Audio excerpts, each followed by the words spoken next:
जय मां जगदम्बा। देखिए, भोले भगत को हमेशा भगवान मिल जाते हैं और भगवान अपने भोले भगतों की हमेशा रक्षा करते हैं। आज की ये कहानी भोले भगत के लिए। देखिए, एक पुराने समय में एक बुजुर्ग व्यक्ति हुआ करता था। वो हर बात पे ये कहता था कि राम जी देख रहे हैं और राम जी देख रहे हैं। कोई भी उससे कुछ पूछता कि और कैसे हो, जीवन में क्या चल रहा है, तो वो हमेशा बोलता था कि राम जी देख रहे हैं।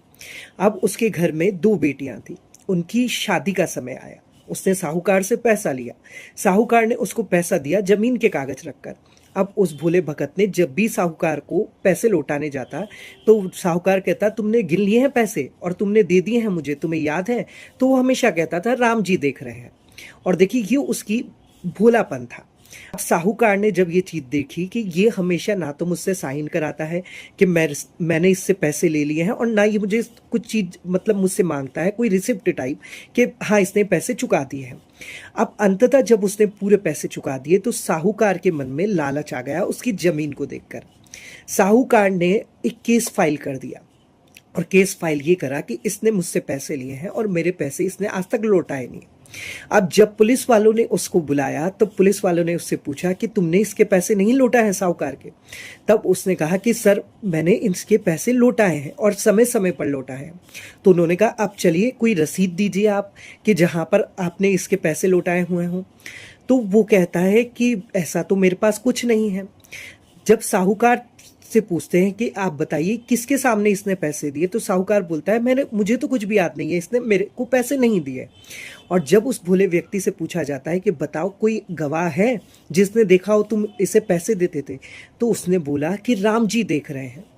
अब वो ही वाक्य उसका कि हर बात में राम जी देख रहे हैं। अब साहूकार क्या करता था, जब भी इससे पैसे लेता था तो अपनी डायरी एक मेंटेन करता था कि इनसे पैसे आ गए, और उसमें वो तारीख पे लिखता था कि हाँ इसने पैसे दिए हैं। वो डायरी उसकी एक गुप्त डायरी थी। अब क्या होता है, कोर्ट में केस फाइल हो जाता है।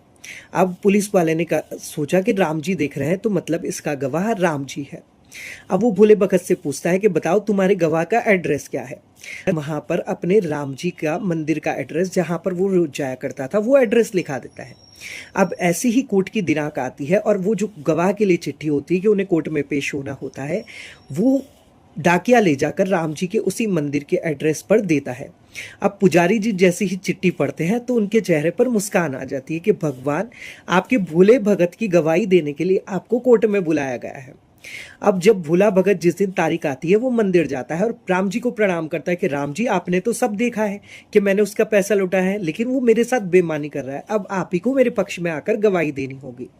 अब देखिए, पुजारी जी भी राम जी को अच्छे से तैयार कर देते हैं, उनकी विग्रह की बहुत अच्छे से साज सज्जा कर देते कि आज तो प्रभु आपको गवाही देने जाना है, तंच कसते हुए। अब जैसे ही अदालत के अंदर वकील जज सब बैठते हैं तो भोले भगत की वहां पर तारीख होती है।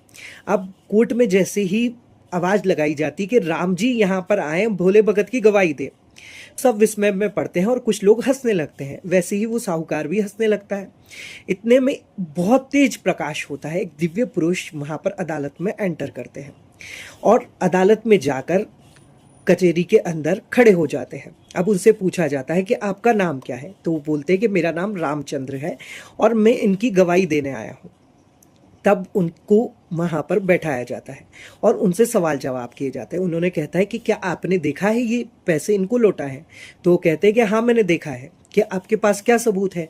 तो वो कहता है कि इस साहूकार को यहीं पकड़ा जाए और यहाँ से कुछ सैनिक भेजे जाए, पुलिस वाले, और जाकर इसकी जो तिजोरी है उसमें सेकंड रो के अंदर एक डायरी रखी हुई है जिसमें ये हर रिकॉर्ड मेंटेन करता था कि भोले भगत ने इस तारीख को पैसे दिए हैं, वो जाकर चेक किया जाए। अब साहूकार तो घबरा गया, लेकिन वहां से ऐसे ही पुलिस वालों को भेजा गया। अब जाके तिजोरी खोली गई तो उसकी डायरी कोर्ट में लाई गई। वहां पर डायरी में लिखा हुआ था, हाँ आपने इस तारीख को अपना ऋण चुका दिया है। अब क्या था, कोर्ट का केस का फैसला जो था वो भोले भगत के पक्ष में हो गया। अब जब भोला भगत कहता है कि ये मेरे राम जी हैं जो मेरी गवाही देने हैं, जज साहब जब देखते हैं तो उनके चेहरे में से इतनी दिव्यता नजर आती है कि वो भी हाथ जोड़कर वहां पर खड़े हो जाते हैं। तो देखिए, इस कहानी से क्या शिक्षा मिलती है कि आप अपने इष्ट पर इतना प्रबल विश्वास रखिए कि आप अच्छा कर रहे हैं तो अंततः वो आपके पक्ष में आकर गवाही भी देंगे और आपके पक्ष में आकर बुरे लोगों को सजा भी दिलवाएंगे। बस आप अपना भोलापन